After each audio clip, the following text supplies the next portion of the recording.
महाभारत में एक ऐसा पल आया था जब अर्जुन ने भगवान श्री कृष्ण का वो रूप देखा जिसे शायद इंसानी आंखें सहन ही नहीं कर सकती थी। कहा जाता है कि उस समय अर्जुन को कृष्ण के भीतर सिर्फ देवता ही नहीं बल्कि पूरा ब्रह्मांड दिखाई दे रहा था। और सबसे हैरान करने वाली बात ये थी कि उन्होंने उस रूप के भीतर महाभारत का अंत तक देख लिया था। लेकिन आखिर भगवान श्री कृष्ण ने अर्जुन को अपना विश्व रूप क्यों दिखाया था? और उस दिन अर्जुन ने ऐसा क्या देख लिया था जिसके बाद वो कभी पहले जैसे नहीं रहे? नमस्ते, मैं हूं मयूरी और आप देख रहे हैं डिवाइन वाणी। आज के इस वीडियो में हम जानेंगे भगवान श्री कृष्ण के उस विश्व रूप की जिसे महाभारत का सबसे रहस्यमय और भयावह रूप माना जाता है। महाभारत का युद्ध शुरू होने वाला था। पूरा कुरुक्षेत्र शंखों की आवाजों से गूंज रहा था।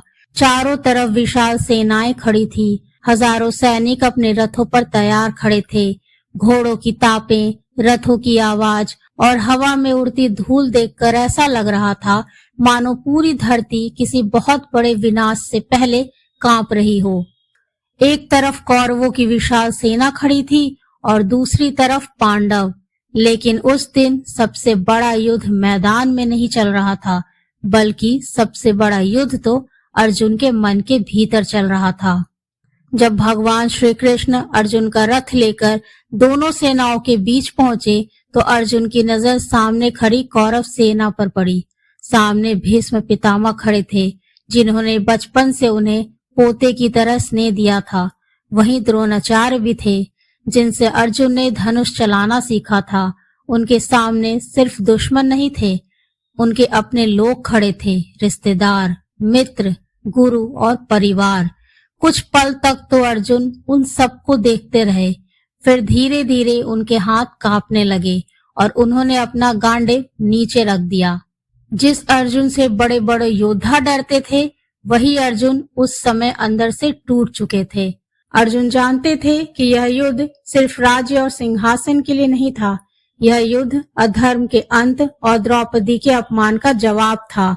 लेकिन जब उन्होंने अपने ही लोगों को सामने खड़ा देखा तो उनका मन डगमगाने लगा। उन्होंने श्री कृष्ण से कहा, मैं अपने ही परिवार के लोगों को मारकर ऐसा राज्य नहीं चाहता जिसमें अपने ही ना बचे। कुरुक्षेत्र के मैदान में लाखों सैनिक मौजूद थे, लेकिन उस समय अर्जुन के भीतर सिर्फ डर, मोह और दुविधा चल रही थी। उन्हें लग रहा था कि इस युद्ध के बाद सब कुछ बदल जाएगा, शायद आर्यावर्त भी कभी पहले जैसा नहीं रहेगा। लेकिन इस युद्ध की शुरुआत सिर्फ राज्य के लिए नहीं हुई थी, इसके पीछे वर्षों का अपमान, अन्याय और अधर्म छिपा हुआ था। जब कौरवों ने छल से पांडवों का राज छीन लिया था, तब भी पांडवों ने युद्ध का रास्ता नहीं चुना। उन्होंने वनवास सहा, अपमान सहा और सालों तक कठिनाइयां झेली। लेकिन फिर वो घटना हुई जिसने सब कुछ बदल दिया। हस्तिनापुर की सभा में द्रौपदी का अपमान। भरी सभा में दुर्योधन और दुशासन ने द्रौपदी को अपमानित करने की कोशिश की। उस समय भीष्म, द्रोण और धृतराष्ट्र जैसे महान लोग वहां मौजूद थे, लेकिन कोई भी उस अन्याय को रोक नहीं पाया। कहा जाता है कि उसी दिन महाभारत के युद्ध की नींव पड़ चुकी थी। शायद इसीलिए कृष्ण जानते थे कि यह युद्ध अब टलने वाला नहीं है। लेकिन अर्जुन अभी भी अपने मोह और भावनाओं से बाहर नहीं निकल पा रहे थे। श्री कृष्ण शांत थे, वे लगातार अर्जुन की बातें सुन रहे थे। फिर उन्होंने अर्जुन को समझाना शुरू किया। उन्होंने कहा कि आत्मा कभी नहीं मरती और मृत्यु सिर्फ शरीर की होती है। लेकिन अर्जुन का डर खत्म ही नहीं हो रहा था। वे बार बार अपने लोगों की ओर देख रहे थे और शायद तभी भगवान श्री कृष्ण ने वो करने का निर्णय लिया जिसका वर्णन आज भी लोगों को हैरान कर देता है। श्री कृष्ण ने अर्जुन की ओर देखा और कहा, तुम मुझे इन साधारण आंखों से नहीं देख सकते। इसके बाद अचानक सब कुछ बदल गया। श्री कृष्ण का शरीर तेज प्रकाश से चमकने लगा। ऐसा लग रहा था जैसे हजारों सूर्य एक साथ आकाश में निकल आए हों। पूरा कुरुक्षेत्र उस प्रकाश से भर गया और अर्जुन की आंखें फैल गई। उन्होंने देखा कि श्री कृष्ण अब सिर्फ एक मनुष्य नहीं थे, उनके विराट रूप के भीतर अनगिनत चेहरे दिखाई दे रहे थे, हजारों आंखें, असंख्य दिव्य अस्त्र और चारों तरफ अग्नि जैसा प्रकाश। ऐसा लग रहा था मानो पूरा आकाश उनके विराट रूप से भर चुका हो। अर्जुन जहां भी देखते उन्हें सिर्फ कृष्ण ही दिखाई देते। देवता, ऋषि, ग्रह, तारे, अग्नि और समुद्र सब कुछ उसी विराट रूप के भीतर मौजूद था।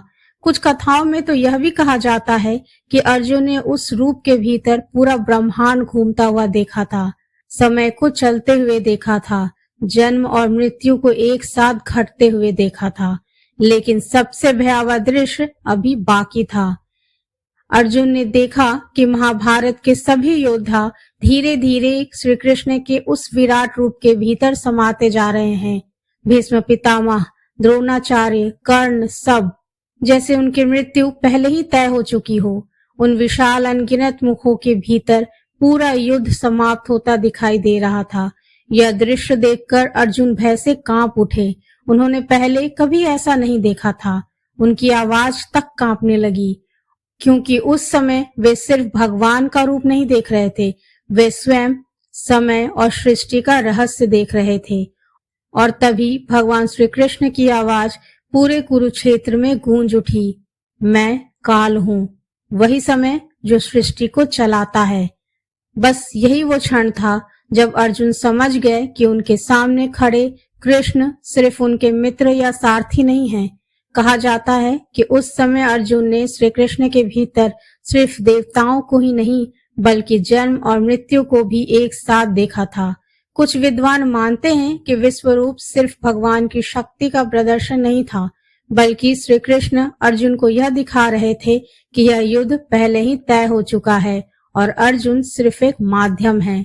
महाभारत के बाद भी विश्वरूप का वर्णन कई ग्रंथों में मिलता है, लेकिन आज तक कोई पूरी तरह नहीं समझ पाया कि अर्जुन ने उस दिन वास्तव में क्या देखा था।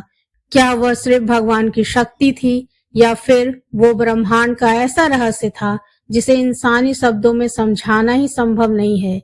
लेकिन एक बात तय है, उस दिन के बाद अर्जुन का डर हमेशा के लिए बदल चुका था। अब उनके सामने सिर्फ युद्ध नहीं था, अब उन्हें पता था कि उनके साथ स्वयं भगवान खड़े हैं। और शायद यही कारण है कि आज भी विश्वरूप को महाभारत का सबसे रहस्यमय और भयावह क्षण माना जाता है।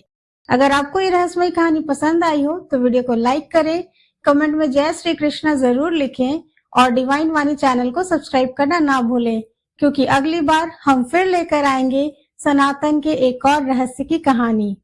जय श्री कृष्णा। राधे राधे।